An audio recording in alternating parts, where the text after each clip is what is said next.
contamos con la presencia del licenciado Luis Flores Sáenz, notario público número 4. Un placer tenerlo con nosotros. Platíquenos sobre lo que viene a ser el mes del testamento. Sí, mire, antes que nada, muy agradecido por este espacio que nos brinda a fin de poder llegar a todos aquellos cibernautas, se le llaman, ¿verdad? Sí, así es. Que están enlazados en este momento y que tienen cierto interés en conocer de qué se trata este programa, este proyecto, este proceso, este convenio de septiembre, mes del testamento. Debo decirle a usted y a quien nos está escuchando y viendo el día de hoy que desde hace algunos años la Asociación Nacional del Notariado Mexicano, organismo que integra y agrupa a más de 3.500 notarios en la República Mexicana, y el gobierno federal, por conducto de la Secretaría de Gobernación, celebraron un convenio para que este mes fuera destinado a fortalecer la cultura del testamento. Claro, tenemos el gran auxilio y apoyo de las entidades federativas, en este caso concreto, del gobierno del estado de Chihuahua. ¿En qué consiste esto?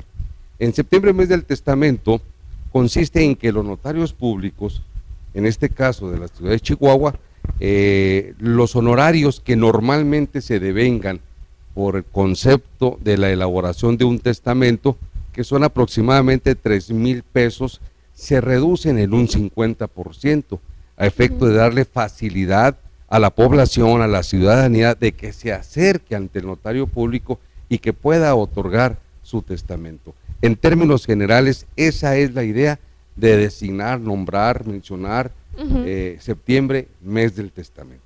Ok, y que empezaría esta campaña desde este mes, ¿verdad? Sí, a partir del día 1 de septiembre se inició, se ha hecho publicidad por conducto de los órganos oficiales, concretamente la Dirección del Registro Público de la Propiedad y del Notariado, así mismo como los notarios de todo el estado de Chihuahua.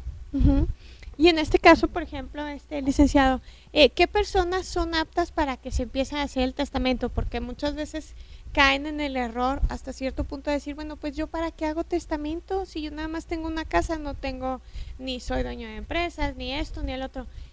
Explíquele aquí a los sí, cómo no, con todo gusto. ¿Qué personas son aptas? Mire, empezaremos diciendo que el testamento es un acto muy personal, es revocable y libre, en virtud del cual una persona con capacidad otorga su disposición testamentaria, es decir, dispone de sus bienes y derechos para después de la muerte. Ello permite que cualquier persona de cualquier sexo de 16 años en adelante, con facultades expresas por la ley, puede acudir ante un notario público y otorgar su testamento público abierto. Preguntaba usted y decía, bueno, pues si yo nomás tengo una casa, claro, es un bien que al fallecer la persona, si no hace testamento, la ley suple la voluntad y asigna a quien se determinarán y se designarán como herederos. Y claro, el testador en un momento dado puede designar a quien mejor le parezca, desde cualquier pariente o amigo, etcétera, etcétera, ¿verdad? Sin que medie de ninguna forma que la ley asuma la voluntad de la persona y determine quiénes les corresponde. Así que si, por ejemplo, una persona quiere hacer su testamento y tiene su esposa, tiene sus hijos, libremente puede designar a cualquier persona distinta a ellos. Y en este caso, por ejemplo, licenciado, cuando sucede, bueno, a mí me ha tocado así en pláticas y todo, gente que tiene propiedades desde hace muchísimos años, pero que en este caso como que no se hizo, vaya, por decirlo así, como que testamento, y se pasaba, era una casa que se pasaba de generación en generación. ¿Qué pasa? O sea, ¿cómo las personas de la nueva era, por decirlo ahora, pueden decir, ¿sabes qué? Es que esos terrenos, esas propiedades, esas casas son mías, me corresponden a mí porque fueron de mis tatara o bisabuelos, ¿no? Así es. ¿Cómo pueden hacer ellos ese conecte, licenciado, para que esas propiedades tengan ya su nombre y que él posteriormente las pueda seguir heredando a sus futuras generaciones? Sí, bueno, el hacer un testamento, lógicamente, otorga la seguridad jurídica de que quien se designe como herederos pueda convertirse en un momento dado, mediante un procedimiento, en titular, en propietario, con su título, con su escritura, frente a todo mundo. Si la persona no otorga su testamento, que es muy común, porque la gente piensa que si hago testamento es porque me voy a morir, estoy muy joven, ahí después lo hago, etcétera. Es un elemento que le da seguridad a la persona.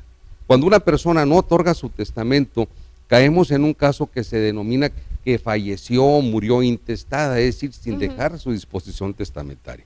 La ley, como le decía ahorita, determina quiénes serían los herederos, pero puede seguir el mismo caso de ociosidad, de no hacer ningún trámite, y quienes determina la ley, quienes pudieran considerarse como herederos, fallecen y van dejando esa carga hereditaria a sus descendientes, ¿verdad? A sus descendientes.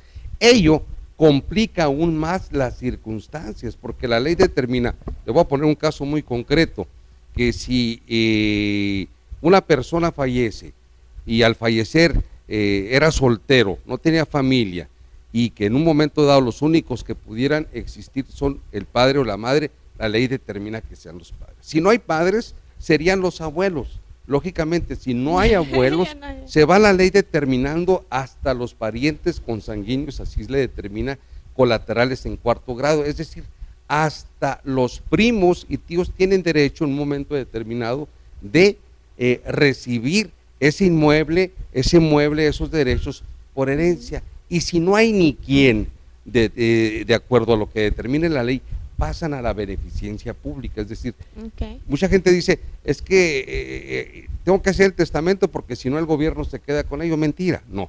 La ley determina específicamente quién es. ¿En qué caso sí y en qué caso no? Y claro que es muy importante que acudan ante un notario público para poder regularizar esa situación y hacer los trámites legales correspondientes.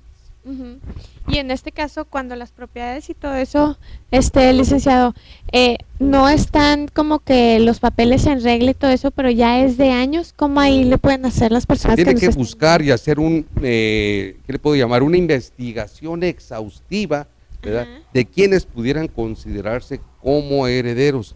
Si en un momento determinado ya no hay ni quien pueda considerarse, bueno, tendría que tramitarse un juicio para que el juez determine en razón de la posesión quién puede ser titular de ese inmueble.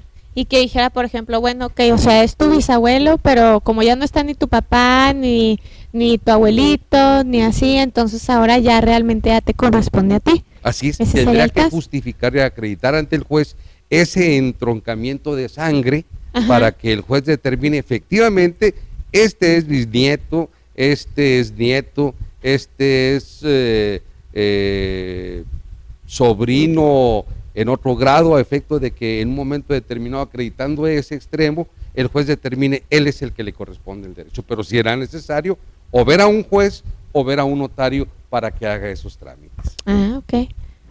Bueno, pues qué mejor manera, ¿no? De que siempre estar activos y estar viendo y pensando de que no porque se vaya a hacer el testamento quiere decir que porque ya uno piensa que se va a morir, ¿verdad? De alguna manera. Insisto, el testamento ahorita tiene un costo realmente reducido, 1,500 pesos más el correspondiente impuesto al valor agregado, le evita a usted muchos problemas posteriores, o bien a sus hijos o nietos, o bien en un momento dado también puede ser a su esposa o a su esposo. Entonces es un consejo muy importante, buscando precisamente llevar a cabo esta cultura del testamento a todos los ciudadanos, para que acudan al notario público de su preferencia.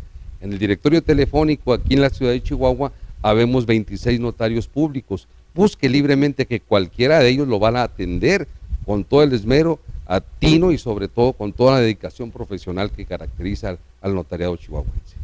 Claro, así es. Pero platícanos ahora, licenciado, ¿qué pasa cuando muchas veces se dice, es que me lo heredo en vida? ¿Realmente qué es lo que sucede en cuestión legal? ¿Sí es cierto que sí se puede heredar? No es el término heredar en vida.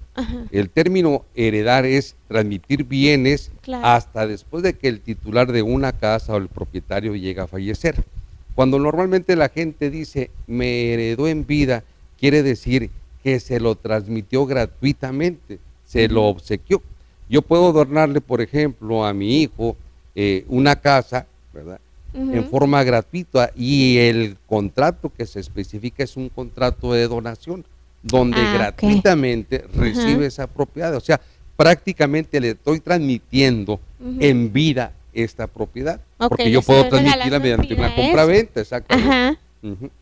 Esa es la idea. Y claro que se puede hacer, y evita trámites engorrosos, procedimientos, pagos de impuestos, etcétera. También es una forma en la cual pueden transmitir. Muchas veces no se aconseja hacer ese tipo de donaciones. ¿Por qué no se aconseja? Le voy a explicar por qué. Porque es común que la gente diga, y paz, haga lo siguiente. Le voy a donar la casa a mi hijo donde vivimos por X años, su mamacita y yo, y ya va a quedar a nombre de mi hijo o de mis hijos, ¿verdad? Ya es el propietario, el hijo, ¿verdad? Tenemos tan buenos hijos que cuando estemos grandes, los dos, o bien el que sobreviva de los dos, son tan buenos hijos que en un momento dado ellos van a ver por nosotros. Es una gran mentira, porque empieza a llegar harina de otro costal, por llamarle de alguna forma, y ¿sabes qué? Mira, tu papá, tu mamá, tus papás ya están grandes, necesitamos vender la casa, vamos a hacer algo con ella, ¿te acuerdas? Los dejan a ellos. Sí, y al comer vamos a meter en el asilo, y como normalmente vamos y lo visitamos, ni lo visitan ni nada, y los pobres ancianos pues tienen una vida sin calidad, sin apoyo y sin cariño, por haber dado la casa o haber donado la propiedad en vida, por llamarle de esa manera. Claro, así es, ¿no? Qué importante es sobre todo estar siempre al pendiente de todo. Entonces, usted en lo particular, licenciado, no recomienda que se haga ese tipo de situaciones. Todo depende. Yo puedo donar, por ejemplo, quiero decirle, mire, la propiedad, pero cuestión familiar, no. A lo mejor sí, se puede hacer. Le voy a decir de qué forma. El derecho del propietario tiene 3 derechos, que es el derecho de disponer de la propiedad, de la casa, del bien, ¿verdad? Como un propietario. Pero también tiene el derecho de usarla y disfrutarla, que es lo que se denomina el uso o el usufructo. Entonces, normalmente yo puedo decir, le dono la propiedad a mi hijo, qué bueno, pero me reservo de usarla y disfrutarla en forma vitalicia, es decir, por toda la vida. ¿Qué es esa garantía? Esa garantía es que si mi hijo quiere vender la propiedad, ¿verdad?, no puede hacerlo porque yo tengo el derecho de usarlo y disfrutarlo de por vida. Y así se quedan protegidos tanto los padres o abuelos en un momento dado de lo que pudiera ejercer como propietario el hijo. Y así, en un momento dado, hasta que llegue a faltar o lleguen a faltar el papá o los papás, ¿verdad?, el hijo consolida, junta esos derechos y se convierte en total propietario. Pero ya de una manera muy diferente a lo que mencionábamos ahorita, que lo que era supuestamente la heredar en vida, ¿no? Así es. No, pues muy interesante. No, sí, todo esto es muy interesante y sobre todo nuestra intención es buscar la manera de aconsejar, asesorar a las gentes.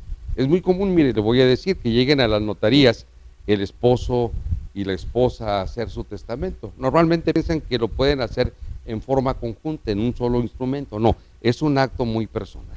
Y llega el señor y le dice, yo quiero hacer mi testamento y quiero designar como heredero o herederos a mis hijos. Y el notario le pregunta, oiga, ¿y su esposa? No, ella que ya se conforme, ya con que el hecho de haber dado yo hijos es más que suficiente, ¿verdad? Y uno le dice, no, mire. Esa fue su herencia, ¿no? Claro. Nómbrela a ella, o usted, señor, nómbrela a ella, usted, señora, nómbrelo a él como herederos universales, ¿verdad? Si acaso el designado como heredero, que puede ser la esposa, ¿verdad?, o el esposo, llega a fallecer, tiene la facultad de nombrar a herederos sustitutos que pueden ser los hijos. Fallece el heredero universal, que es la esposa, ¿verdad?, y en un momento determinado subentran o ocupan ese lugar los hijos. Y así protegemos en esa forma al cónyuge que sobreviva de alguna mala intención de los buenos hijos que muchas veces dicen que tenemos. Así es, ¿verdad? ¿Qué le parece, licenciado, que vayamos un corte y ahorita regresamos? Sí, cómo no, con todo gusto. Esto es Sucesos Multimedia.